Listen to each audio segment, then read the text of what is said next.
That's it. So small. Yes, tiny. I'll take a closer look then. Move away. Yeah, Wow. a little bed.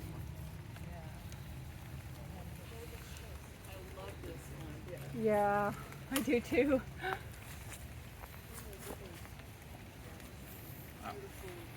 It's easy to miss this one. Feel free to go look closely. It's so easy to miss this little memorial when you're walking through the grounds. This little bed, this little empty bed. So wasn't that amazing watching Liz dance and hearing the noise that actually is here, the music that is here at Mount Auburn, even though we don't have Beth's violin? There are so much sound here that we don't always pay attention to. So our last stop is a monument that was carved by Alexander MacDonald, who was one of the principal carvers of some of the finest monuments at Mount Auburn. His marble yard was right across the street, right next to where the monument shop is now, where the gas station is. And he came to this country in 1850, he came to Boston in 1856 from Aberdeen, Scotland. And that's why we have that Aberdeen Road right there. It's named after, it used to be called McDonald Street, and now it's called Aberdeen. So Alexander MacDonald carved, what's a good example? The monument for Charles Sumner, and the beautiful Civil War monument by Story Chapel of the Miriam monument, the sarcophagus with a Civil War hat. But here, this is a monument that he had to carve, and if I cry, just cry with me, for his own children, Ella and Charles. It's just I find one of the most moving monuments here at Mount Auburn, because it's an empty bed. You'll see as you walk the grounds, these 175 acres, you'll see little beds with children in them, but you won't often see an empty bed. There's an empty cradle in another area in the cemetery that's wonderful, and then this little empty bed. And I find it so powerful because if you look closely at it, you can see the sheets in this little tiny bed are just drawn back. The pillows have this little dimple from their little heads. It looks as though the children are just about to return and come back to their bed. And it's in art history, we call this an aniconic image, an image where the subject is not present. So how wonderful to try to respond, as Liz is an artist, to what is being depicted that is not there, right? An image of what is not there, so representative of the loss that a parent has for a child, or anyone has for any friend that they love, or pet for that matter.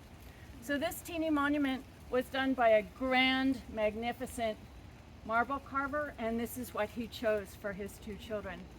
And we had this monument conserved in 2012, and the conservator, Barbara Mangum, felt that its presence had been harmed because the headboard had been broken. So she kind of tenderly and carefully rebuilt a replacement headboard for the bed.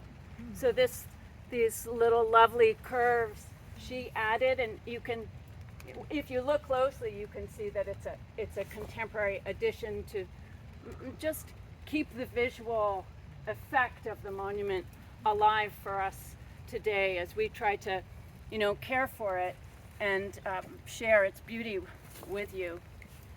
So there is an interesting time in the Victorian world and the Victorian cemetery that,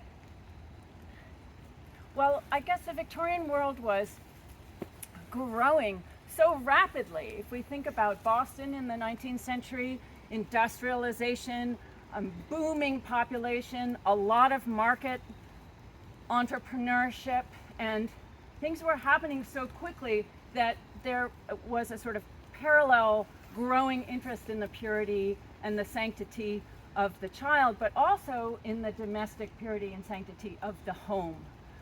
So there's some scholarship about Victorian cemeteries and how they provided a kind of link to the home and a kind of domestic feeling that would have been familiar in your home. And the bed of a child is a very private, intimate moment in the way of, you know, the death of a child is. So it would be very personal and intimate here at Mount Auburn, which is open to the public, but yet such an acknowledgement of the intimate feelings that we're all feeling with the loss of a child.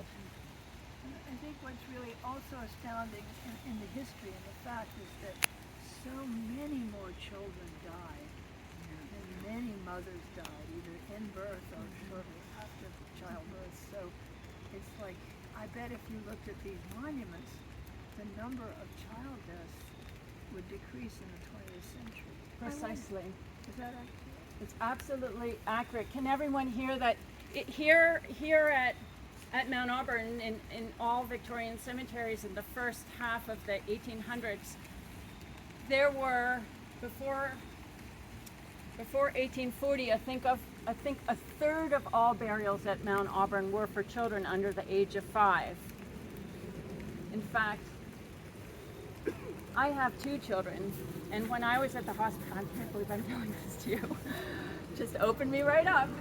When I was at the hospital, the person who was doing my ultrasound said he was a doctor, and he said he walked at Mount Auburn as often as he could to remind him of why he did his job. And I found that quite amazing.